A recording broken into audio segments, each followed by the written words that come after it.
Assalamualaikum warahmatullahi wabarakatuh. Perkenalkan, nama saya Titin Purnamasari dengan NIM 226500006. Di sini saya akan membahas tentang rekayasa perangkat lunak software engineering. Pertama-tama, kita akan membahas tentang sejarah software engineering.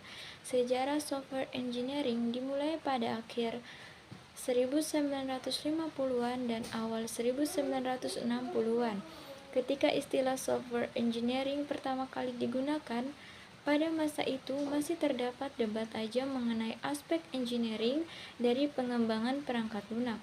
Pada tahun 1968 dan 1969, Komite Sains NATO mensponsori dua konferensi tentang rekayasa perangkat lunak yang memberikan dampak kuat terhadap perkembangan rekayasa perangkat lunak.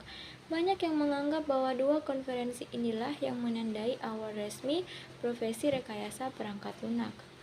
Pengembangan perangkat lunak telah berlangsung sejak awal tahun 1950-an dengan Charles Babbage yang menciptakan perangkat lunak pertama. Namun, istilah software engineering mulai dipopulerkan pada tahun 1968 pada Software Engineering Conference yang diselenggarakan oleh NATO. Dalam perkembangannya, rekayasa perangkat lunak telah berkembang sejak pertama kali diciptakan pada tahun 1960-an hingga kini. Fokus utama pengembangannya adalah untuk meningkatkan kualitas, keamanan, dan efisiensi perangkat lunak, serta memenuhi kebutuhan pengguna yang semakin kompleks. Kemudian ada juga pengertian dasar perangkat lunak atau software. Pengertian RPL sendiri adalah suatu disiplin ilmu yang membahas semua aspek produksi perangkat lunak, mulai dari tahap awal yaitu analisa kebutuhan pengguna, menentukan spesifikasi dari kebutuhan pengguna, desain, pengkodean, pengujian sampai pemeliharaan sistem setelah digunakan. Kemudian, pengertian dasar perangkat lunak atau software adalah serangkaian instruksi komputer atau program yang dirancang untuk menjalankan tugas-tugas tertentu pada perangkat keras komputer. Software ini berisi data yang diprogram atau disimpan dengan fungsi-fungsi tertentu dan dapat dikembangkan oleh pengembang atau pemrogram atau programmer menggunakan bahasa pemrograman tertentu. Software memungkinkan komputer untuk menjalankan berbagai fungsi seperti menghitung, membuat dokumen, mengedit gambar, dan lain-lain, serta memfasilitasi pekerjaan manusia. Perkembangan rekayasa perangkat lunak. Perkembangan rekayasa perangkat lunak telah berlangsung sejak pertama kali diciptakan pada tahun 1968. Pada awalnya, RPL berkembang melalui beberapa tahapan, seperti batch orientation, limited distribution, dan customer software. Tahapan-tahapan ini memungkinkan pengembangan perangkat lunak yang lebih efektif dan efisien. Selain itu, perkembangan RPL juga disebabkan oleh kecanggihan teknologi, seperti penggunaan smartphone dan aplikasi mobile, serta pengembangan aplikasi berbasis Internet of Things, realitas virtual, dan augmented reality. Terdapat beberapa perkembangan rekayasa perangkat lunak. Yang pertama adalah software requirements yang berhubungan dengan spesifikasi kebutuhan dan persyaratan perangkat lunak. Yang kedua adalah software design, mencangkup proses penentuan arsitektur, komponen, antarmuka, dan karakteristik lain dari perangkat lunak. Yang ketiga ada software construction yang berhubungan dengan detail pengembangan perangkat lunak termasuk algoritma, pengkodean, pengujian, dan pencarian kesalahan.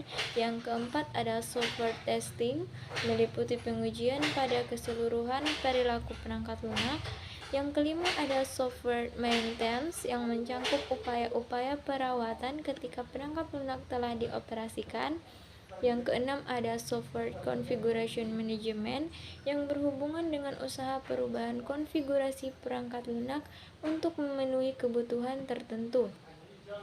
Kemudian yang ketujuh ada software engineering management yang berkaitan dengan pengelolaan dan pengukuran RPL termasuk perencanaan proyek dan perangkat lunak. Yang kedelapan ada juga software engineering tools and method, mencakup kajian teoritis tentang alat bantu dan metode RPL. Yang kesembilan ada software quality, yaitu menitik beratkan pada kualitas dan daur hidup perangkat lunak. Yang ke-10 ada software engineering process yang berhubungan dengan implementasi, definisi, pengukuran, pengelolaan, perubahan, dan perbaikan proses rekayasa perangkat lunak. Kemudian ada juga tujuan dari perangkat lunak. Yang pertama adalah menghasilkan perangkat lunak yang berkualitas, kemudian menghasilkan perangkat lunak yang efisien, kemudian ada juga menghasilkan perangkat lunak tepat waktu. Ada beberapa faktor yang melatar belakangi munculnya RPL. Pertama, ketidakmampuan organisasi memprediksi waktu, usaha, biaya, dan membangun perangkat lunak. Kemudian ada perubahan nisbah rasio biaya perangkat keras tentang harga perangkat lunak.